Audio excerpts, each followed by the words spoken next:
தனியார் பள்ளி ஆசிரியர்களுக்கு வைக்க மாட்டேங்க. அரசு பள்ளி ஆசிரியர்களுக்கு இல்லை யூனிஃபார்ம்லாம் இல்லைங்க. நாங்கள் தான் இப்போ ஏற்கனவே சொல்லியிருக்கோம்ல, இப்போ லேடிஸ் டீச்சர் அப்படின்னு வரும்பொழுது அவங்களுக்கு வசதி சப்போஸ் வந்து எங்களுக்கு வந்து சுடிதார் போட்டு தான் சார் எங்களுக்கு வந்து வசதியாக இருக்குன்னு சொன்னால் அது அவங்களுடைய விருப்பம். ஏன்னா அவங்களுக்கு அந்த கஷ்டங்கள் இல்லாத அளவுக்கு அந்த உடையை அவர்கள் அணிந்து கொள்ள வேண்டும் என்பதற்காக அதே மாதிரி நம்முடைய பண்பாடும் கலாச்சாரம் பாதுகாக்கின்ற விதத்தில் அதற்கான உடையை அவர்கள் அணிந்து கொள்ளலாம் என்று நம்ம சொல்லியிருக்கோம். ஆளுநர் வந்து குடியரசுத் தலைவருக்கு அளித்திருக்கிறதா நீங்க எப்படி பாக்குறீங்க? தெரியல, ஒவ்வொரு முறையும் நம்முடைய மாண்பு தமிழ்நாட்டுடைய முதலமைச்சரை பொறுத்த வரைக்கும் சட்டம் ரீதியாக தான் நம்ம வந்து வெற்றி பெற வேண்டிய ஒரு சூழ்நிலை. ஏன்னா அவர் எந்த ஒரு இதுவும் போடாமல் வெறும்னா மட்டும் அவர் ஃபார்வர்ட் பண்ணி வச்சிருக்கிறாரு.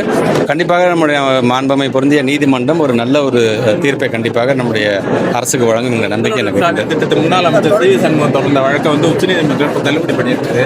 அதுக்கு அப்புறம் இல்லை, எனக்கு இதில் ஒன்றே ஒன்று தான். நாங்கள் வந்து ஒரு திட்டத்தை கொண்டு வரதுங்கிறது தமிழ்நாட்டு மக்களுக்காக திட்டத்தை கொண்டு வரோம். அதில் வந்து யார் பேர் இருக்குங்கிறது முக்கியமா அல்லது அதனால் பயன்படுகின்ற மக்களுக்கான திட்டம் முக்கியமா என்ப அந்த வித்தியாசம் கூட தெரியாமல் இதில் ஒரு அரசியல் செய்ய வேண்டும் என்ற நோக்கத்தோடு செய்கிறார்கள். உள்ளபடியே எனக்கு வருத்தமாக இருக்கின்றது. ஏன் இப்போ கூட நாங்கள் மதிய உணவு திட்டம் புரட்சித் தலைவர் எம்ஜிஆர் மதிய உணவு திட்டம் தான் அரசாங்கத்திலே இருக்குது. அப்படி தான் திட்டத்தையே நாங்கள் தொடர்ந்து நாங்கள் செயல்படுத்தி கொண்டிருக்கோம். அம்மா உணவகம் என்று வரும்போது கூட அதே பேரில் தான் நாங்கள் வந்து தொடர்ந்து செயல்படுத்தி கொண்டிருக்கணும்.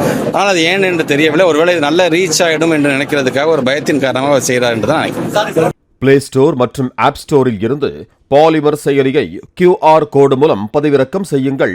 செய்திகளை உடனுக்குடன் பெறுங்கள்.